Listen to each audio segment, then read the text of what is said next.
We are slaying monsters. Don't let the ghosts and the ghouls disturb you, darling.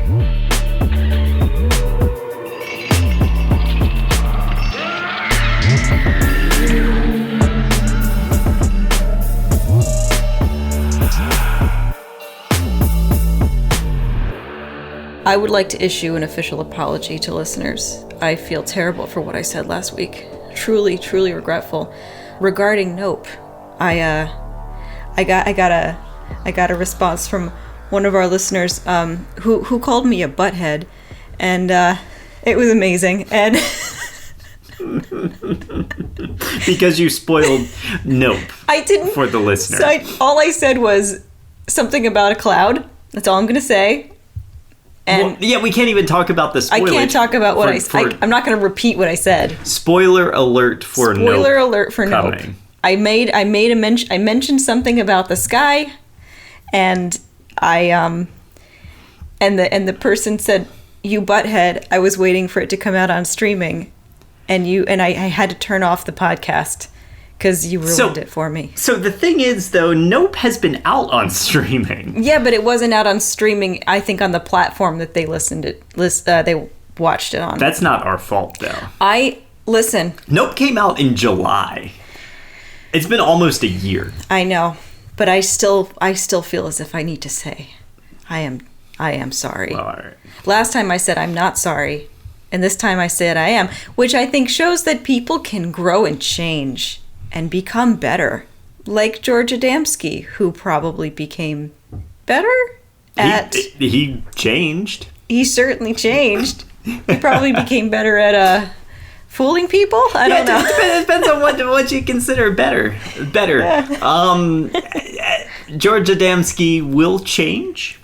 He will process information and grow as a person, and then he will go to Saturn. Cool. So... And he won't spoil movie plots, so he's probably not as much of a butthead as I am. I don't know that George Adamski is going to spoil any movie except for The Day the Earth Stood Still. Ooh. Well, I haven't seen that, so if you spoil that for me, I will be very upset. Yes. So for our listeners, spoiler alert, for the 1952 movie, The Day the Earth Stood Still, we are going to talk about the plot of that movie in this episode. So if you have not seen The Day the Earth Stood Still, the movie that came out 60 years ago, 70 years ago, maybe go see that before you listen to this episode? Yes. I will not see the movie. I will happily let it get spoiled for me. Well, it's all right. Fine. I don't care. I'm EJ. And across the table from me is... Matt. And we are Slaying Monsters. And today we're going to do episode 2 of George Adamski. George Adamski. So when we last left George Adamski, he was in a bit of a rough spot.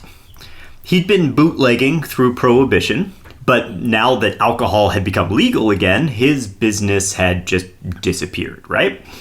He tried selling pamphlets detailing his religious theories, but they didn't really make him enough money to live on. And so consequently, he moved to the outskirts of San Diego, and he was working at a cafe at the Palomar Mountain State Park. Now, for today, just for your reference, I'll be using Stephen Wilkinson's article, "The Curtiss C-46 Commando became the air transport heavyweight champ of the world," that is posted on HistoryNet. And I'll also use an Atlantic article titled "The Man Who Introduced the World to Flying Saucers" by Megan Garber, which was published in June of 2014. So, over the course of the next 2 years, 2 separate events are about to change Adamski's life forever. The first comes in June of 1947. But to talk about that, first, we have to talk about the Curtiss C-46 Commando. And trigger warning for you, EJ, we're about to talk about ill-fated planes. Oh, fantastic. EJ has a very severe fear of flying. Well, I've gotten better over the years. You have, yeah. But I definitely have to accept that I'm about to die every time I walk onto that plane. And maybe that's silly, but I am putting my life on the line. Well, stupid flying cans. So. Maybe the C-46 will put that into perspective for you. Because okay. you could be riding on a C-46. Okay. Throughout World War II, the U.S. employed a fleet of twin-engine aircraft as troop and supply transports. Among these were the Curtiss Wright C-46s. They had originally been designed as airlines, but when World War II started, the U.S. Army Air Force and the U.S. Navy Marine Corps had commissioned a modified version which expanded the cargo doors so they would have the ability to carry a greater load. So this is those like planes that are depicted as super, super loud in movies, like you're sitting there and you're hanging onto the thing and it's like... They look like big bullets with wings. You know, they're like these silver tubes. Mm-hmm. Yeah, like that. And they're big, they're loud, they got the propellers, they got all of that, right? Yeah. Yeah. They dubbed them the Commando, and these aircraft served in the European and Pacific theaters throughout the war, and they continued to be used sporadically for the next 20 years. However, these planes were notorious for their mechanical issues and required very frequent maintenance. They did well enough during their flights over China, Burma, and India, which was affectionately called the Hump Route. The hump being the nickname for the Himalayan mountains. Oh, okay. So essentially you would fly over the Himalayas to get to China and India and then ultimately to the Pacific Theater. Cool, but that was a hell of a view. Oh, I bet. Yeah. It was also apparently really, really bumpy, hence the name Hump. So you would be going... Do you remember when we flew over the mountains in the little puddle jumper? Mm-hmm. And it was so bumpy going over the mountains? Oh, yeah. Yeah. Mm-hmm. Yeah. Just like that. So thump, thump, thump. And of course, these planes were not designed for comfort at all. Yeah. They ripped out all the seats because they were, airliners to begin with, but they ripped out all the airline seats.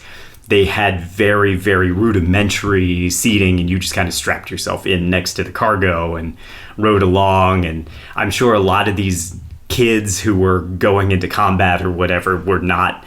This was probably the first plane they had been on, maybe the second plane they had been on after flying into Europe. Like, it must have been terrifying. It's hard enough knowing that you're about to go fight people across the world and possibly die. You have to get into this freaking crazy can that's going to jostle you around. And yeah, that's not cool. And on top of all of that, there was a whole host of problems with these commando planes. So fuel would leak, and it would pool in their wings and cause explosions. Oh my god, dude. Sometimes, fix that. Yeah. Sometimes their propellers would corrode if it was like super humid, and they would suddenly like speed up or slow down. The hydraulic system leaked, and that's just like the problems that I was able to understand from the article because I'm not a pilot, but there's like other shit going wrong with these planes too. It was so bad that the U.S. Army Air Force said this in a report. The plane was a killer. What? Yeah. Did the Axis powers, send them the blueprint for this freaking plane? Here. Yeah. Put your troops in these, right? Yeah, really. Yeah, this is more from the Air Force report. Among the ATC pilots, that's Air Transport Command, among the ATC pilots, the Commando was known, with good reason, as the Flying Coffin. From May of 1943 to March of 1945, Air Transport Command received reports of 31 instances in which the C-46s caught fire or exploded in the air. 31 instances where they caught fire or exploded in midair. That's horrible, dude. Still others were listed merely as, quote, missing in flight. And it's a safe assumption that many of these exploded, went down in flames, or crashed as a result of vapor lock, carburetor icing, or other defects. Oh my god, these are like your troops. Yes. You kind of need these guys. Why didn't they do everything they could to make these errors, not happen? Well, the thing is, the planes required, a lot of maintenance. Maintenance, and they just didn't get it. I don't know if they were short-staffed. Mm-hmm. I don't know if the people doing the maintenance were not well-versed enough in what was going wrong with the plane. But It was bad. Yeah. It's a lot of planes to go down, a lot of people in those planes. The Wikipedia article on the Commando says that there were, quote, an abnormal number of explosions, which is a polite way of saying way too fucking many explosions. Although it does kind of beg the question, so what is the normal number of plane explosions? Yeah. Because from my perspective, 0 is the normal number of plane explosions. Mm-hmm. There's a few things that I wouldn't mind having an abnormal number of. Chocolate chip cookies, kittens, $100 bills. Sushi, right? Just give me a whole table of sushi. I would not, nor will I ever want an abnormal number of plane explosions. Nah, pass. Scary, right? Yeah, Scary. Very scary, not cool. Right. Mm-hmm. Now, the reason that we're talking about these death traps is because sometime around June of 1947, one went down in the vicinity of Mount Rainier, just southeast of Seattle, Washington. This particular C-46 Commando was carrying 32 U.S. Marines. Now, it's hard enough to search for downed aircraft today. Think about the Malaysian Airlines Flight 370, the plane that went down in the South China Sea back in 2014. We still have no idea where that plane is, and that's with modern technology. Yeah, that baffles me. Imagine how hard it would be in 1947 to try to find a plane in the Pacific Northwest. This is sort of the plot of Yellow Jackets. Yeah. Because of the difficulty in finding the missing plane and the troops, and because it was on U.S. soil, the U.S. military basically crowdsourced the rescue effort. And they offered $5,000 to anyone who could find the wreckage. Mm. So you had people, some people were going on foot to try to find the wreckage, but a lot of amateur pilots would buzz the area if they were in the sky neighborhood. I don't know exactly what you would call it, but if they were in the area, they would buzz over and they would see if they could spot anything trying to get the reward. And that's exactly what Kenneth Arnold was doing on June 24th, 1947. Have you ever heard of Kenneth Arnold before, EJ? No. Okay. You have heard of what Kenneth Arnold saw. You just don't realize it. Mm-hmm. So Kenneth Arnold was flying about 20 miles west of Mount Rainier, and he noticed something not on the ground, but in the sky with him. He described them as flying in formation and said that they were in a diagonally stepped down echelon pattern. So that means that there was one, then another one slightly in front of it and off to the side, and then another slightly in front and off to the side of that one. Arnold calculated that the formation covered 5 miles in the air, so spanned about 5 miles, and while they mostly kept to their flight path, they occasionally veered and darted. He described this behavior like being the tail of a Chinese kite, kind of flapping around in the air.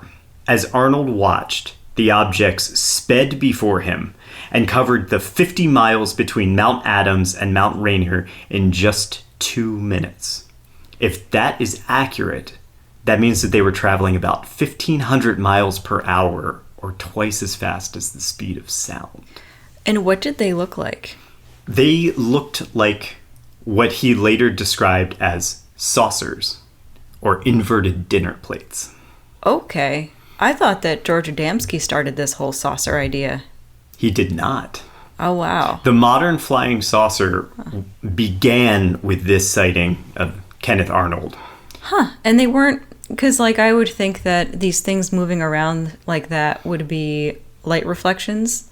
Okay. You know how you're driving along and your Sure. headlights hit a reflection, and sometimes there's these balls of light and they kind of move together and then they dissipate as you go. That's what I would immediately think. But if they weren't light anomalies, he was seeing saucers. That's not quite the same thing, I would say. Right. And planes don't have headlights. What? I guess they don't. They don't have, planes don't have headlights. Also, it was during the day, so he wouldn't have had headlights on. Why would planes have headlights? I don't know why I would think they'd. So time. You don't run into the sky deer. Well, that's the thing. It's like you're a goose. They're geese. I don't think headlights are going to stop geese. You can't swerve to avoid the geese. No. With the head, yeah. Yeah. So when Arnold describes what he saw, he describes essentially, if you took a dinner plate, you took another dinner plate, you inverted it on top, stacked them together. That's what he claims he saw. He also describes it as describes their movement as like skipping across the sky, almost like you skip a stone across a pond. Wow, okay. So even now, we don't really know what he encountered. Skeptics have claimed what he saw to be anything from reflections off his craft to balloons to even flocks of pelicans. But there's one theory that I think fits the bill perfectly, and it involves Mount Rainier itself. It's interesting because Mount Rainier actually happens to be something of a hotbed of UFO sightings. So this theory, proposed by Joe Nickell and James McGaha in their Skeptical Inquirer article, Mount Rainier Saucer Magnet, analyzes weather patterns around the mountain. Normally, as you get higher in elevation, the air gets colder, right? Well, that's not always how it happens. Sometimes, depending on weather conditions, especially when there's severe storms or something like that, the ground will cool very rapidly and the air in the sky is warmer than the ground. Okay? That's called a temperature inversion. And light rays behave very strangely during temperature inversions. They bend in weird ways, which distort the images that are beyond them. This is called a superior mirage, which we also call a mountain mirage. And it's a fascinating, well-documented phenomena. If you Google pictures of superior mirages, you'll see all these images of ships floating above the surface of the water and like shiny mountain ranges just kind of hovering in the air. Are they real? What do you mean, like, are they real? Is there really a ship out there? So what's happening is you're looking through a inversion which bends the light. And so it appears to be hovering above the skyline. So there is a true ship there. There's a true ship there. I see what you're saying. Okay, gotcha. I thought you were saying that like it created this image that looked like a... Because when I think about a mirage, I think about like... Oh, something that's not real. Something that's not real. Right. But no, there's actually a ship there, and the way that the light bends, the ship appears to actually hover above the horizon line. Interesting. Okay. I've seen that before. Yeah. It just so happens that Mount Rainier is something of a hotbed for these temperature inversions because of the climate of the Pacific Northwest and the elevation of the mountains. Remember, we need cooler ground temperatures, warmer sky temperatures for that to happen. This happened in June, which is exactly when you would expect sky temperatures to be a little bit warmer. So what Arnold saw that day was likely a superior mirage of the Washington Cascade Mountains, inverted and shimmering in the sky. The shimmering would actually be the craft's moving. Remember, like he said, like the tail of a Chinese kite flapping around. But then the question becomes, how do we account for the rapid movement and the 1,500 mile per hour flight path? Do you have any theories on this? It has to do with the reporting. With the reporting? Yeah, so let me ask you this. How would you determine how fast something moved? By knowing a point A and a point B, maybe? Right. Maybe there was a reflection of the mountain somewhere else, and he saw the mountain jump to another location? Precisely. Okay. So that it's all wrapped up in the confusion that surrounds the reporting of this. When you dig into the actual account, Arnold, he didn't watch the crafts actually physically travel from one spot to another. Instead, he sighted them in one place, and then he flew farther, and then he sighted them somewhere else and assumed that they had traveled between these 2 points. But actually, he merely saw a remarkable mirage in one location, then another, and assumed that they were the same thing instead of 2 completely independent events. I don't blame him for thinking that at all. I mean, Of course, yeah. Even if you assume that it's not a superior mirage and assume that it is alien spacecraft, you still have him reporting 2 distinct events. I saw them here, and then 5 minutes later, I saw them here. Yeah. Now, Arnold's account was quickly snatched up and published in the East Oregonian out of Pendleton, Oregon. Arnold described what he saw as being, quote, like a saucer thrown across the water. And for the first time, on June 26, 1947, the phrase flying saucer was born. Up until this, we had never called them flying saucers before.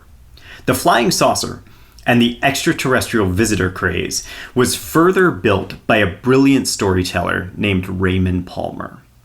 EJ, have you ever heard of Raymond Palmer? Nope. Okay. I haven't heard of any of these people. I don't know who any of these people are. Who are these people? I'm so happy to be able to educate you on all of these individuals. Raymond Palmer's a really cool dude. He was a pulp magazine publisher throughout the 50s, 60s, and 70s. We will do a series on him at some point because he is one of the major contributors to the lore and mythology of UFOs, aliens, extraterrestrials during the flap of the 50s and 60s. Less than a month after Arnold's sighting, Palmer collaborated with him on investigating a UFO crash hoax for Palmer's magazine, Amazing Stories. So the crash turned out to be nothing more than a fabrication, but it really cemented Arnold as an authority on UFOs and unexplained objects in the sky. And this pushed this UFO narrative even further into the public consciousness. Then, 1947, we're now the end of June, beginning of July. Does this ring any bells for you in terms of UFO lore and mythology? Oh, in July? Yeah. 47? Yeah. I mean, no, but I'm going to say maybe Roswell. Exactly. All right. Yep. I just picked the most obvious thing. Yep. I Yeah. thought that was the 50s. No, 1947. Huh, okay. Yeah, 1947 was the UFO crash at Roswell. Immediately a year later, 1948, is the Aztec UFO crash in New Mexico. The two of them sort of start to bleed into each other in terms of what happened where. And all of a sudden, boom, you see this, like, UFOs are in everybody's consciousness. Aliens, flying saucers, all of this. It starts to be talking points for everybody. It becomes gossip on the street, right? Arnold and his saucer become a national story. It's in papers all over the country, including in California. George Adamski must have been influenced by Arnold's story himself, since he purchased a telescope at some point around like 1950, and he began scanning the night sky for lights.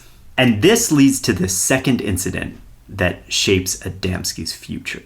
According to Adamski, in his pseudo-biography, The Flying Saucers Have Landed, he was so successful in his endeavors, like looking for objects in the sky, that he was contacted by two government agents, who he refers to as G.L. Bloom and J.P. Maxfield.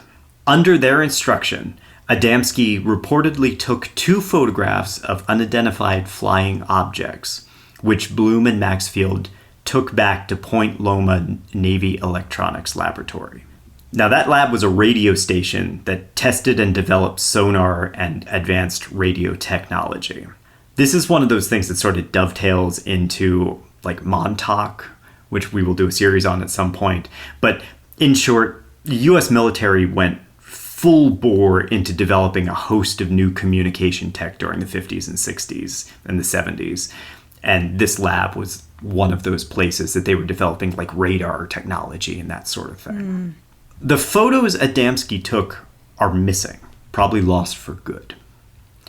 Without them, it's useless to speculate what he saw with Bloom and Maxfield, if this story is even true. We have no idea if this was true or not. But what we do know is that his meeting with those naval officers launched this, like, fascination with things in the sky. So over the next 2 years, Adamski begins taking photographs of things that he sees. And occasionally he gets them published in the magazine Fate, which just so happens to be edited by Raymond Palmer.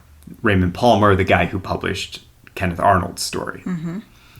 For the next 5 years, saucers occupy all of Adamski's consciousness. In fact, they occupy the entire world's consciousness. So 1947, saucers allegedly crash in Roswell. 1948, allegedly crash in Aztec, New Mexico. 3 separate pilots have encounters, one in Kentucky, one in Alabama, one in North Dakota. Pictures start popping up, beginning with the McMinnville farm photos. They are very likely faked because the UFO is hanging just below the telephone wires running to the house. And it looks an awful lot like it's just hanging off the telephone wires. Oh, that's cute. And alongside all of this, there's a fascinating cultural shift during the end of the 1940s. So you look at science fiction films from that era, right? 1948, 1949, you're looking at things like Unknown Island, about an island full of dinosaurs. Or you get like Mighty Joe Young. Have you ever seen Mighty Joe Young? That's the one with Brad Pitt. What? Isn't Brad Pitt in it? Not in 1949. Well, I know, but didn't they do a remake with Brad Pitt? Oh, I don't know about this movie. Oh, what's his face? Hannibal Lecter. Anthony Hopkins? Yeah. Holy shit, Mighty Joe Young, 1998. Am I right? How do you know more about this than I do? I don't know. It was a weird name, so it stuck with me. It's not Brad Pitt. It's not? Oh, it's none of those people. Oh, I'm thinking of, what's that other movie Bill he did? Paxton. Oh. Charlize Theron. I'm thinking of Meet Joe Black. Oh. Meet Joe Black is very different Black than Mighty Joe Young. But Mighty Joe Young and Meet Joe Black are too similar. I guess. I give you that. They both kind of coalesced. Yeah. Okay. Sure. Good. Thanks for clearing that up. So I have heard of Mighty Joe Young, but I didn't know it was a 1941 movie first. 1949, I 1949. Believe. Yeah. I didn't know about that. Mighty Joe Young, just a retread of King Kong, essentially. Big ape, fuck shit up. Okay? Wow, I thought it was a romantic comedy this whole time. No. Okay. God. Okay. Oh my God. Okay. My world's falling apart. So basically what I'm getting at is at the end of the 1940s, you have, we're still talking dinosaurs, we're talking like King Kong, that sort of thing, right? Mm-hmm. But then starting in 1950, you're seeing movies appear like Destination Moon, The Flying Saucer, and Rocket Ship XM. And all of a sudden we're talking about space, right? Mm-hmm. 1951 sees the release of The Day the Earth Stood Still, one of the best sci-fi movies of all time. Its plot revolves around a flying saucer landing in Washington, D.C., and the pilot, who's an alien, learning about Earthlings and essentially their sins. Okay? The alien, who's named Klaatu, he comes in peace, but he's almost immediately met with fear, distrust, and resistance. He gets out of his ship, and he walks, and of course they're surrounded by the military, right? And he's walking over, and he takes out a device, and they immediately shoot him in the arm. Oh, wow. That sounds about what would happen. Basically, yeah. Also, Cletus, or what's his name? Klaatu. Klaatu? He picked the wrong city. Washington, D.C.? Yeah. Where would you want the alien to land if not Washington, D.C.? Vermont. What's that town in Vermont? Burlington. Thank you. I couldn't think of it. Burlington, Vermont, yeah. Why Burlington, Vermont? Because it's really nice. It's peaceful and green and cobblestone streets, and there's people that play didgeridoos, and there's there's craft beer, and I just feel like it is a very different movie if Klaatu walks off the ship and there's a brewery there, and he's and he walks in, he has an IPA, right. And yeah, everybody's come on, Klaatu, let's have some and I'll show you how I play the jaw harp, and we'll figure it out, he goes for a little boat ride. Yeah, he kayaks down a river. Yeah, it's totally, really nice. Right? I think that would have been a better choice for Klaatu. That's the romantic comedy that you were talking about before. Yes, right? He meets his love. So, in the real movie, Klaatu uses his technology to create a global power outage, effectively making the Earth stand still. Mm. And it's a show of force through non-destructive means. After telling the world leaders, essentially, get your shit together or be eliminated, the alien and his robot helper leave. This is a direct quote. And you will forgive me if I speak bluntly. The universe grows smaller every day. and the threat of aggression by any group, anywhere, can no longer be tolerated. There must be security for all, or no one is secure. This does not mean giving up any freedom, except the freedom to act irresponsibly. I came here to give you these facts. It is no concern of ours how you run your own planet. But if you threaten to extend your violence, this Earth of yours will be reduced to a burned-out cinder. Your choice is simple. Join us and live in peace, or pursue your present course and face obliteration. We shall be waiting for your answer. The decision rests with you. Oh, that's awesome. That's awesome. I can see them literally, like, in this world, in reality, yes, saying that to us. Yeah. Oh, yeah. Because we are so destructive. Oh, absolutely. The day the Earth stood still, it's significant for two reasons, right? Number one, it's going to provide a template for George Adamski's own contact with aliens. And we'll talk more about that later on. But number two, and just as significant, it provides a look into America's psyche at the time. Remember, this is 1951. We're in the middle of the Korean War. Mm-hmm. We've just come off of World War II a decade before, which concluded with this horrifying nuclear annihilation. The world, I think, is shell-shocked from this. Still reeling, and immediately we're sending troops again to go die far away from home. Mm-hmm. Meanwhile, at home, people pointed fingers at their neighbors and whispered words like communist and red spy and traitor, right? So you have a population that's suffering sort of from a collective PTSD, and it found itself terrified of its own shadow. While the Nazis were a known enemy, we could place them. We could point to where the Nazis were and where the Japanese were in World War II. Communists, they could be anybody. Mm-hmm. They could be hiding around any corner, waiting to bring the horrors of the previous war to us. And I think there's a sense of guilt wrapped up in all of this as well.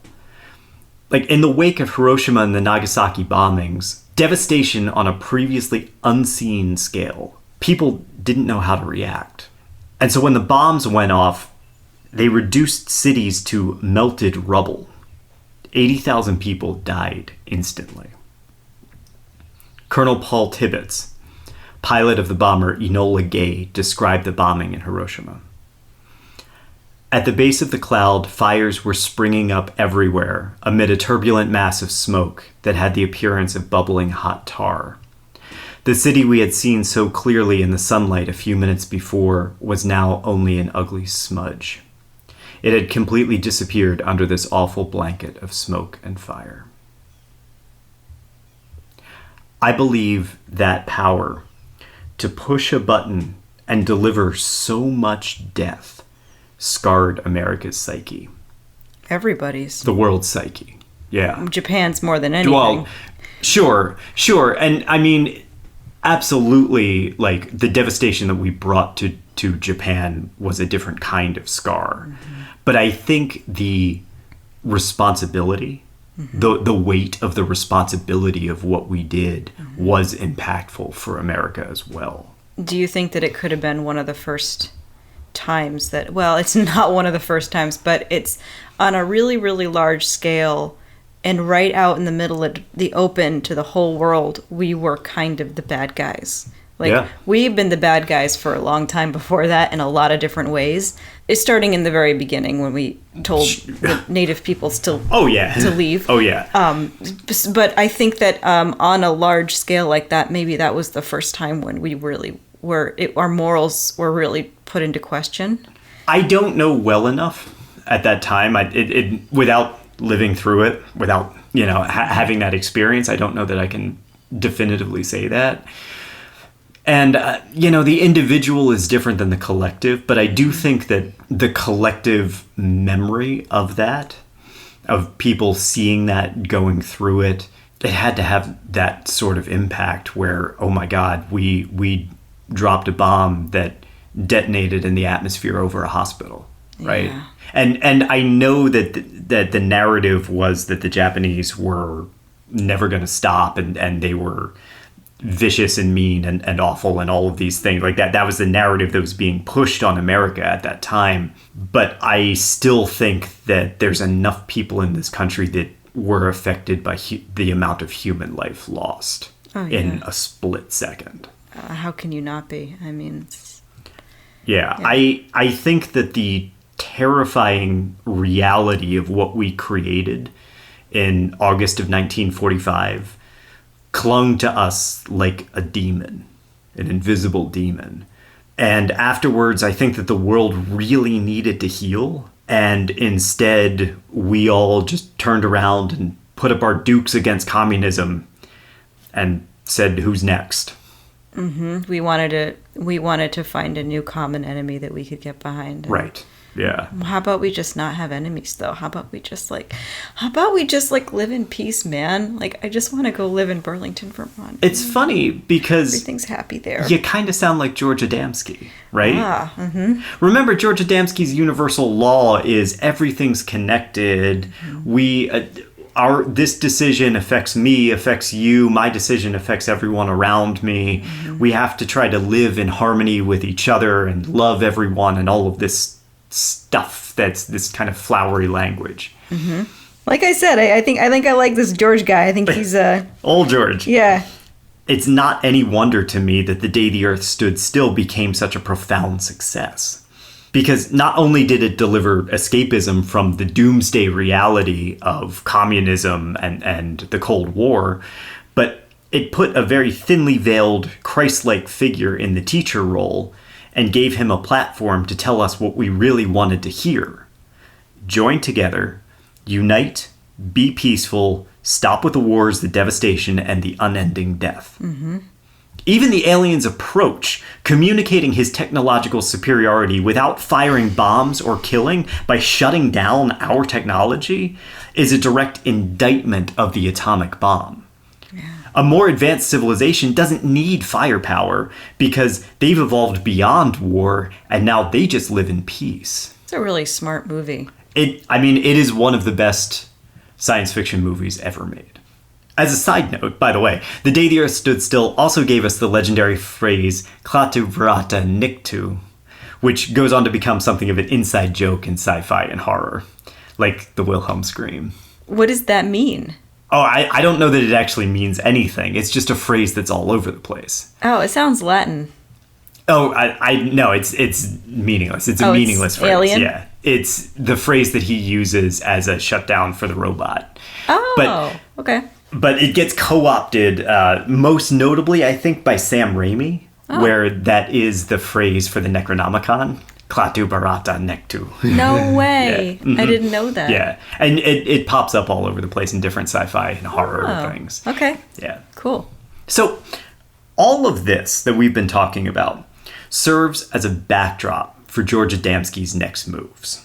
We're going to rejoin him on November 20th, 1952. This is now a year after Day the Earth Stood Still has come out, and the public is buzzing with flying saucers, right? Now, for the past year, Adamski claims he's been hearing about saucers landing in the vicinity of Mount Palomar, and he intends to investigate.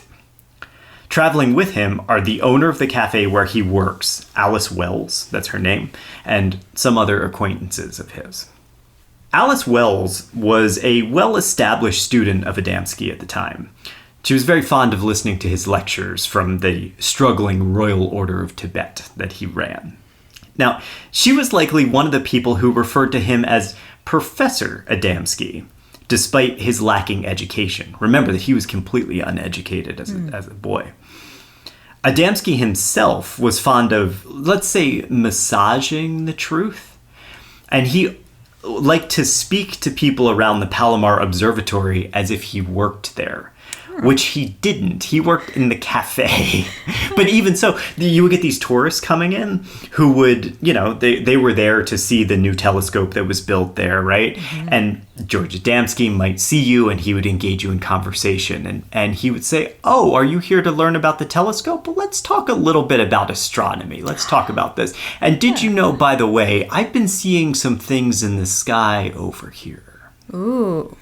Fake it till you make it, man. Hey, that's what he did. That's awesome. I like his go-getter attitude. So, after what sounds like a reasonably pleasant lunch, Adamski and his company, they spot something in the sky. The object is cigar-shaped, squared at the ends, and an identical match for what Adamski claims he's been seeing and photographing for the last few years. He's worried about what might happen if it decides to land. So he says to the group assembled, including Alice Wells, I want you to stay here. Let me put myself in harm's way. You wait here and be ready to spring in case anything happens. What is she gonna do about a giant cigar? Well, I think if he got hurt or something like that. But he's saying, let's not all get hurt if something happens. You be ready. Brave guy. And then he distances himself from the group. Okay. Sure enough, according to Adamski, the cigar-shaped mothership sent a smaller flying saucer to land near him, and an occupant came out. It is important to note that when Adamski distanced himself from the group, he distanced himself far enough that no one was able to see him. He just so happened to do that. Well, he wanted to make sure they were safe. Right, yeah, makes sense, yeah. So this alien approaches him. This alien is a self-described Venusian, and they communicate telepathically with Adamski, sometimes also using hand gestures. Adamski later refers to him as Orthon, which is the name that I'll use when I refer to him as well. According to Adamski, Orthon is beautiful. He writes, he was round-faced, with an extremely high forehead, large but calm gray-green eyes, slightly aslant at the corners, a fine chiseled nose, not copiously large, and an average-sized mouth with beautiful white teeth that shone when he smiled or spoke. Which is interesting because he communicated telepathically. That's an interesting catch there. Okay.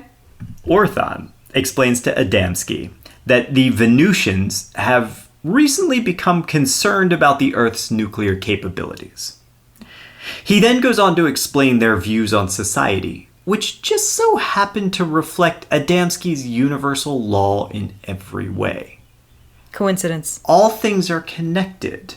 We have to find peace and love between each other. Orthon warns about the dangers of nuclear war and encourages love, understanding, wisdom. And then he returns to his ship through a sliding door in the craft, and it takes off, but not before Adamski gets too close to it and it causes his arm to go numb.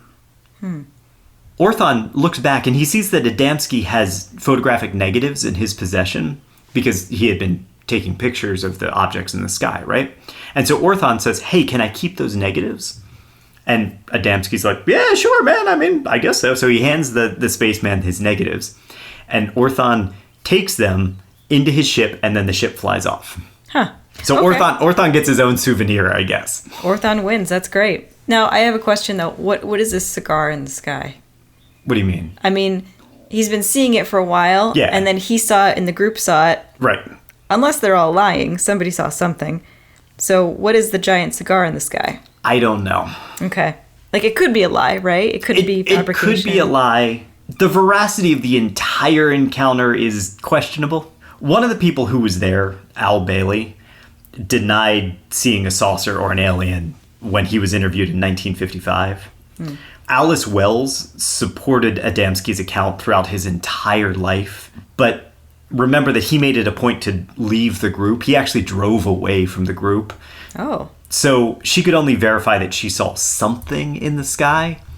Alice Wells is a complicated individual anyway because she is a follower of Adamski basically his entire life. She's actually the one who writes his obituary. She's someone who's very, very close to him, and therefore she has a lot to both gain and lose through the process. I thought that he just sort of scurried off into the woods. I didn't know he actually got in his car. Oh, he got in his car and drove off. away. Yeah, he got in his car and drove away. Huh, okay. He had to keep them safe. He really kept them safe. He kept them very safe. Yeah. Now, in terms of what they actually saw, all of this at Mount Palomar did happen in the vicinity of Edwards Air Force Base in Southern California. The military had just started dipping its toes into like high-speed supersonic flights with the X-1 program. They were in the early stages of developing experiments in radar cloaking tech. So this is the development of what's called Project Rainbow and Oxcart that ultimately leads to the Lockheed A-12, also the stealth bomber. Okay. That's probably a whole other series in itself. For the sake of brevity, let's just say aircraft technology was booming at the time, and none of it was extraterrestrial.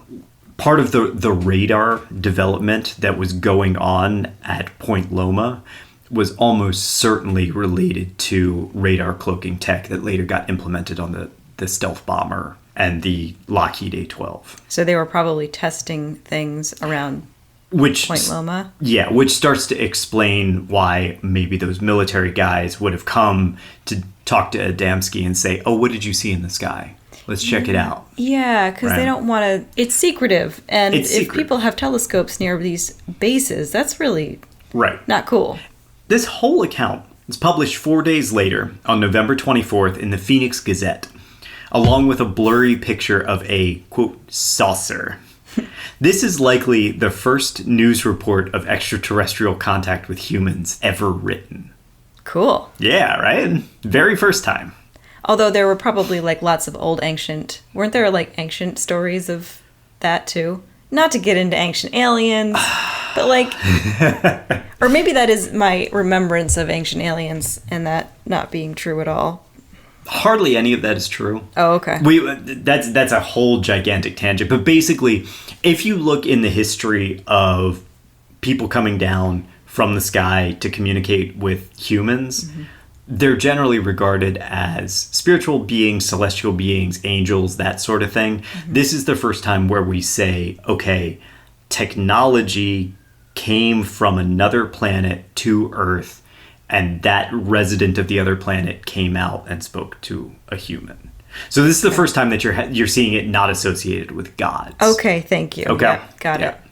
Less than a month later, a discharged United States Air Force sergeant instructor arrives at Mount Palomar. This was Gerald Baker, and he quickly formed a close relationship with Adamski.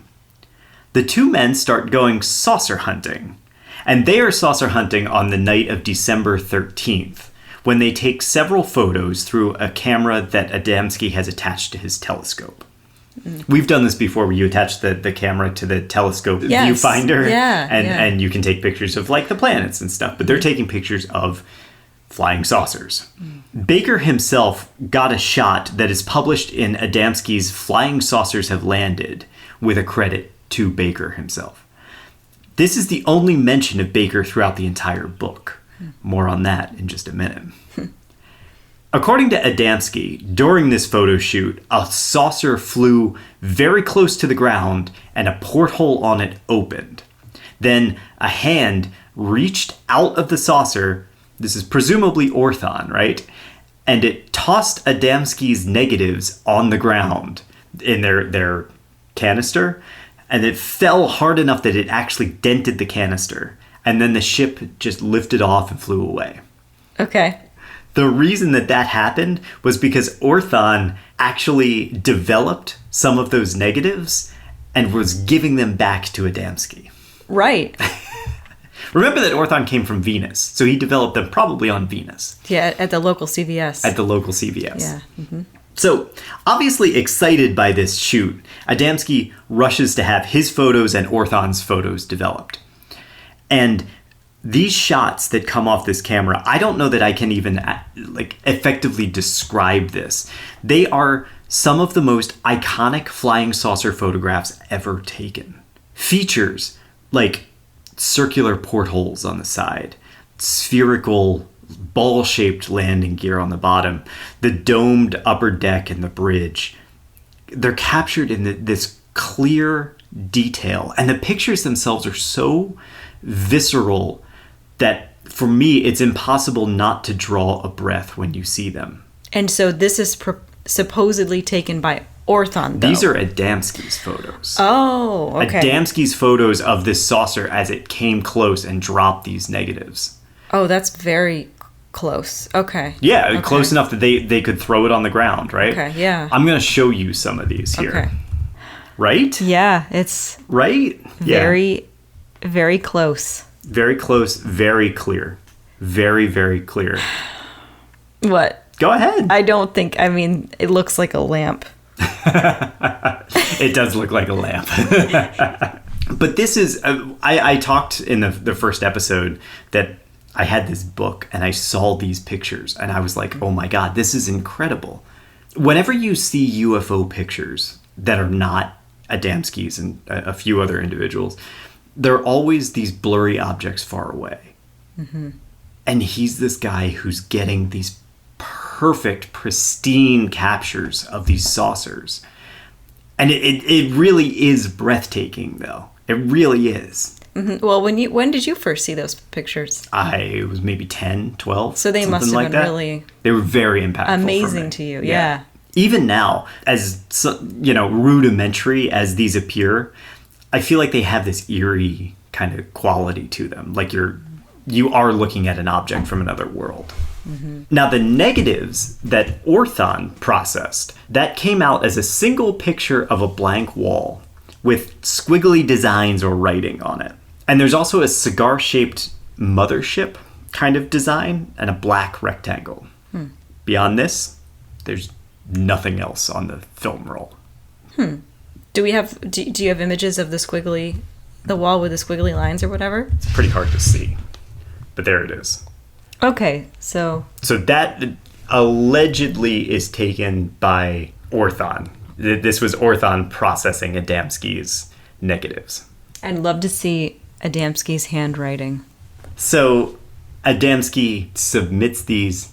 They're published in the newspaper, and all of a sudden people start to look up and pay attention to this guy who's drifting around Mount Palomar having these experiences, right?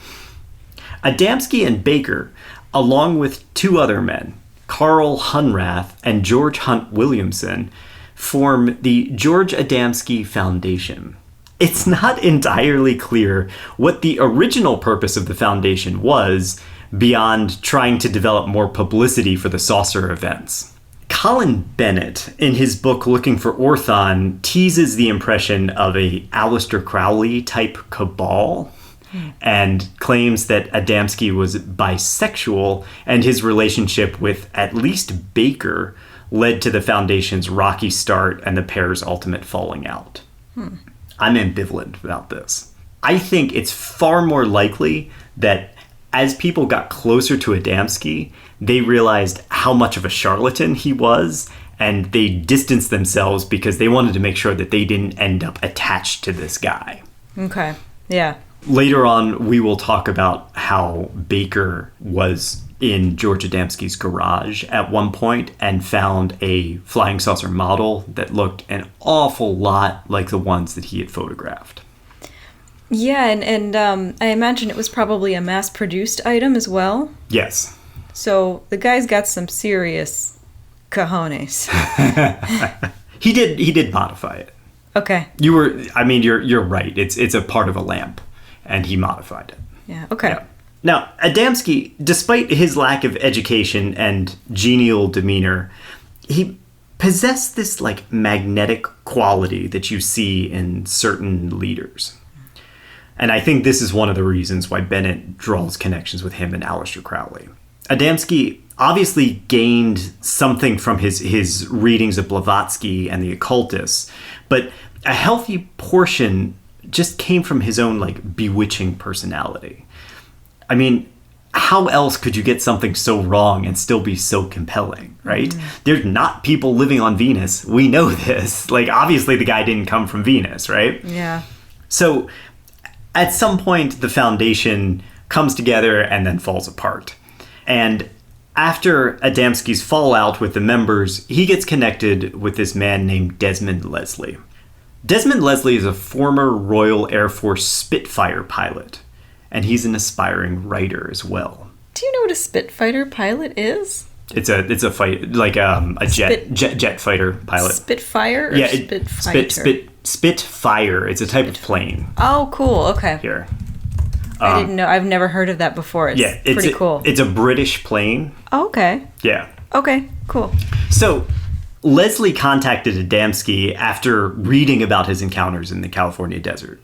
Leslie was a flying saucer believer himself, and he had intended to write a science fiction story about aliens landing on Earth, but as he's doing his research, he ends up convinced that the story that he had in his mind wasn't fiction, it was actually happening. And it was happening to none other than George Adamski.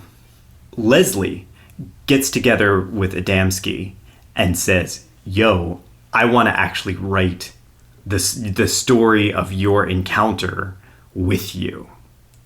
And so together they write the book, The Flying Saucers Have Landed. The book is broken into two parts. The first is Leslie's analysis of the events and is presented with, it's almost more of a scientific study than it is like a narrative. Leslie includes a timeline of sightings that goes on for pages and reminds me of the endless whale descriptions in Moby Dick. Yeah. It's one of those things where you got kind of cross-eyed and you just flip through it and you're like, He's just trying to wear you down until you believe it's true. Okay, I give in. Maybe he is. Because his is the first section, and then the second part's written by Adamski, and that's basically a blow-by-blow account of his story with Orthon. And he ends this account by sort of drifting off into the day the Earth stood still territory.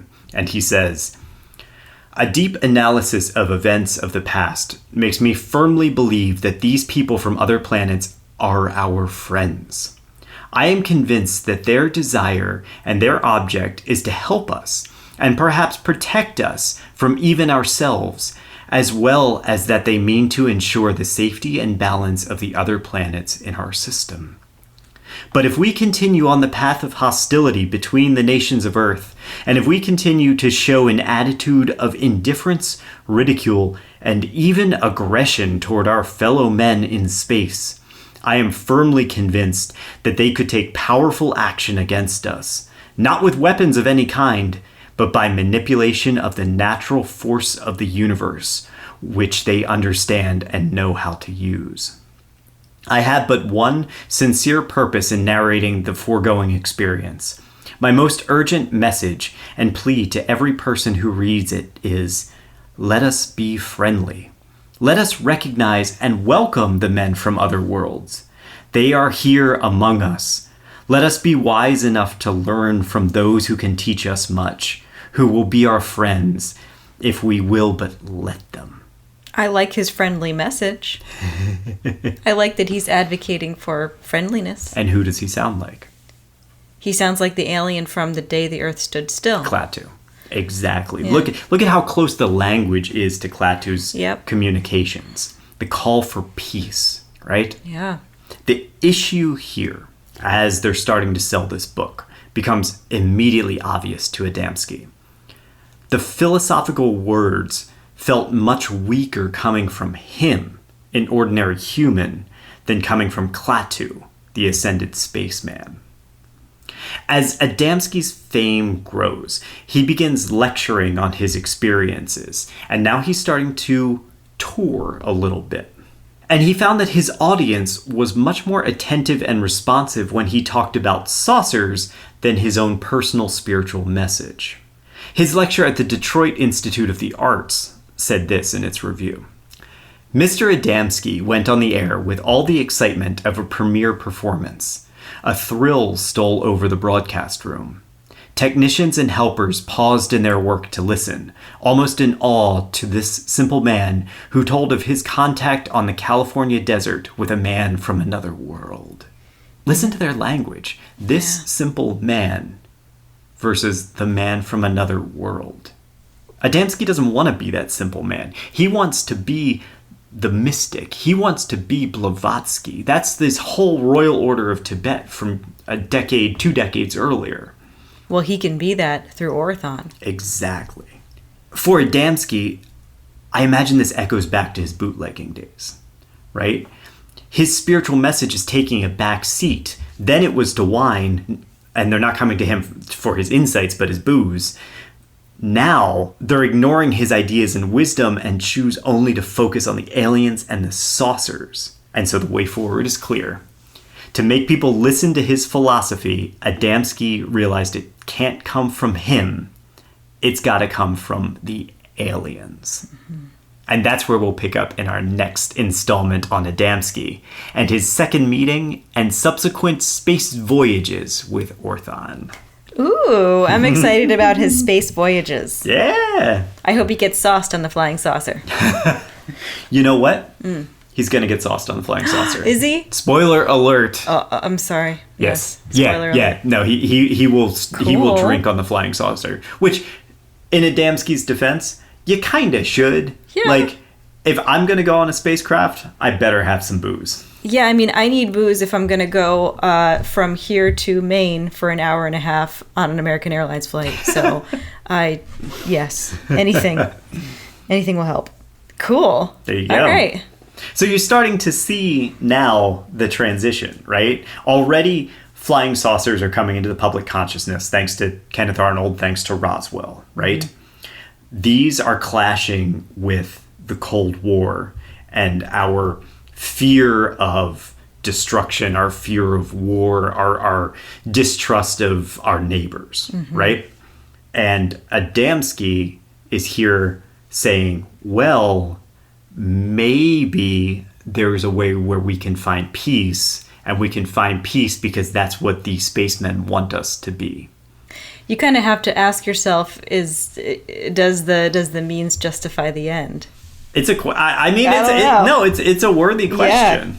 Yeah, he's spreading a good message. It's even if it might not be true, it's a good message. Yeah, I feel like there's a version of Adamski where he's like a sociopath, and this ends with a Heaven's Gate style, everybody murders themselves, and you know that sort of thing, right?